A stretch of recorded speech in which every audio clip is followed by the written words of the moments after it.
Hey guys, so happy Memorial Day. Thank you for everyone that has served this country and makes it possible for us to do what we do and make videos like this and fuck off like we do. So today we're going to be installing a big old CE Auto Electric Supply 20AWG battery wire kit. So I got the same thing for my power wire. Got everything we need to run this for my 2003 Dodge Cummins. It's a 2500 with the 5.9 in it, of course. So got everything with new bolts, new washers, even got them extended because I did a battery delete. So I got rid of my secondary battery because I don't really think you need it. And yeah, you can run one if you want. So got them a little bit longer like they suggested over at the CE Auto Electric Supply. They're actually out of Arizona. Super awesome guys to work with. You just shoot them an email. I kind of was like, hey, I was looking at your 03 Dodge Cummins kit, but I only have one battery, so I was looking to see if you could, give me the one side, which would be the driver's side, the main side.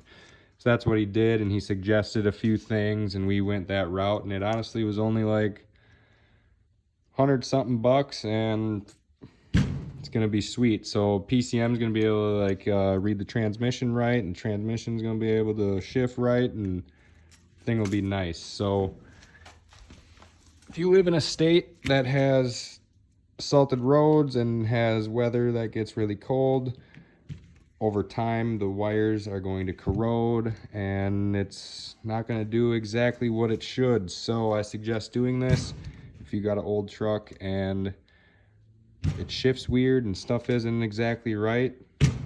Upgrade, baby. All right, so now we're going to get after it.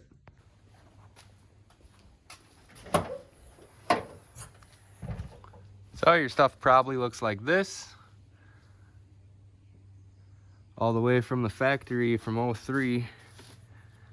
I got a few things that I've upgraded in the last year, like put some heat shrink on some stuff and did my grounds and redid a few things and my power wire for the alternator and stuff like that. But it's time. This is tiny little wires and this is disgusting and doesn't actually get tight, and yeah.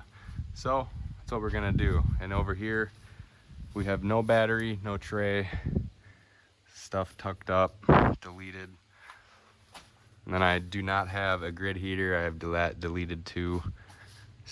So yeah, pretty simple engine bay. It's still pretty ugly, but it works. Needs a frickin' second gen manifold and a bigger turbo, like a 60 something mil. But yeah, that might be later down the road. Anyway, all we have to do, the ground wire just goes right down to there, to the side of the block. Oh, it's right there. That bolt. Then we just disconnect our few little things here, and then the power wire goes over to the starter. So yeah.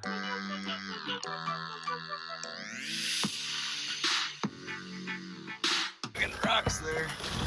Okay. So I already got the ground off. It's right there. But I'm gonna grab a trusty old wire wheel, clean that up real quick so we make sure we have really good contact there, and hopefully makes that read everything a lot better. You want your frickin' wiring system to be clean.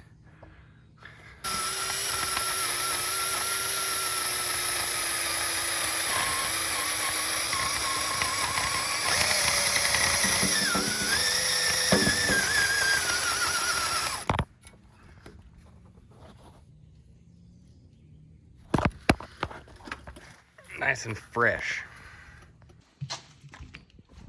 So to make this easy, I'm gonna just grab this right now, string it down where I need it.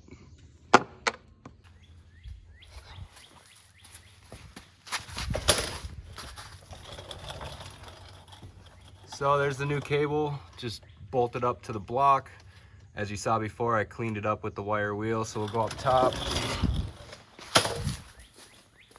And now all I have to do is just swap over my grounds that go to the ground. So the ground to the chassis or the body, and then the ground to the chassis that's right there.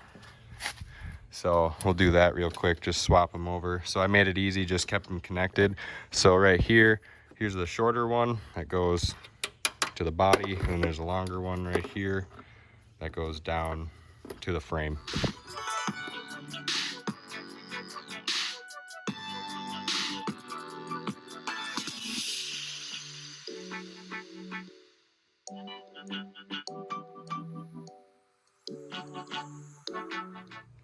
All right,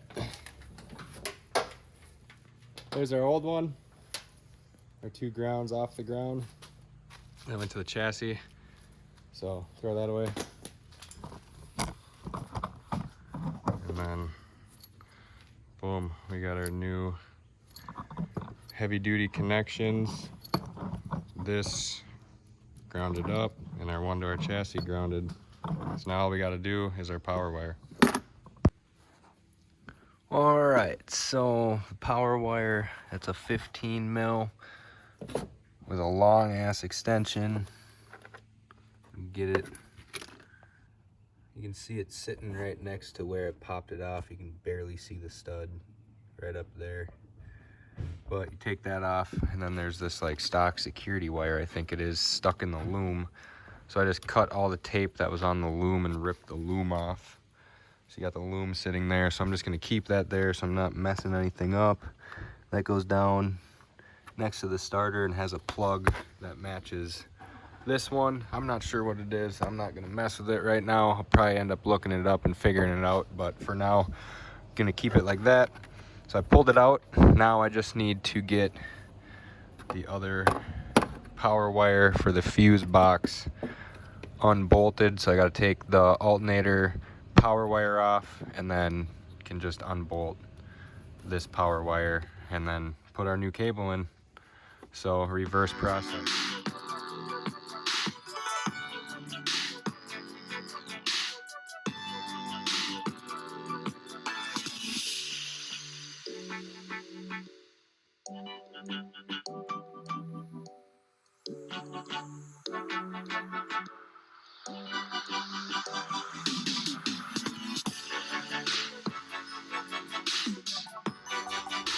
All right, I'm getting the battery cables all situated here. I got this one all down. I'm actually gonna hook up my fuel system again. I have a fast 260 lift pump. It's way too big for this truck. I don't know why it was on it when I got it, but it should just get like a 150, but it's got a 260.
need like a 15 amp fuse for that, and that'll work again. Get all these out of here.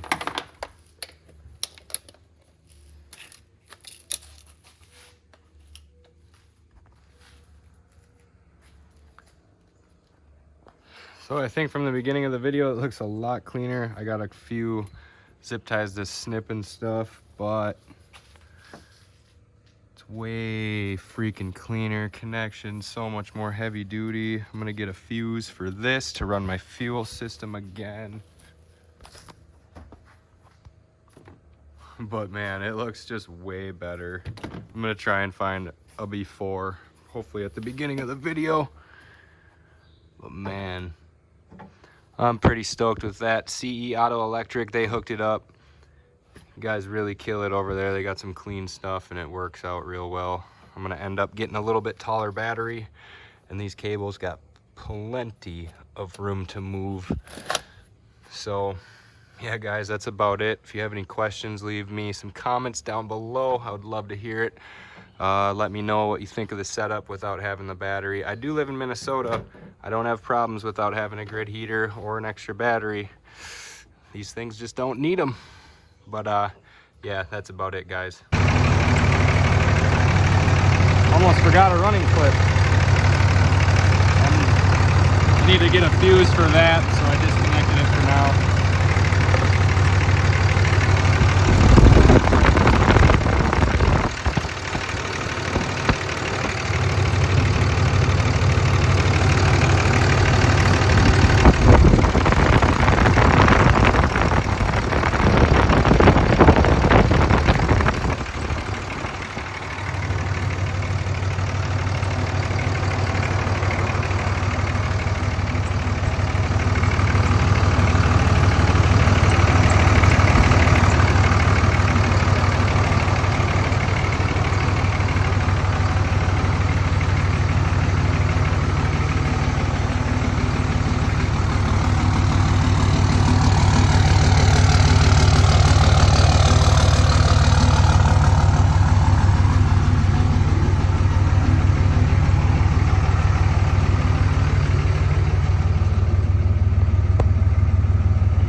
I don't know why it says check gauges. It must be because of low wash. If anyone can tell me why, that must be why, but I don't know why.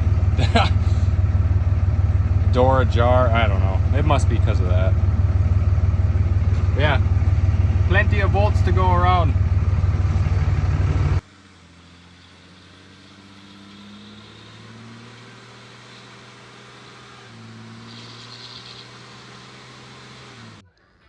I'm standing in the engine bay, but if you like this video, give it a thumbs up and subscribe for more. I'll see you guys in the next. Peace out.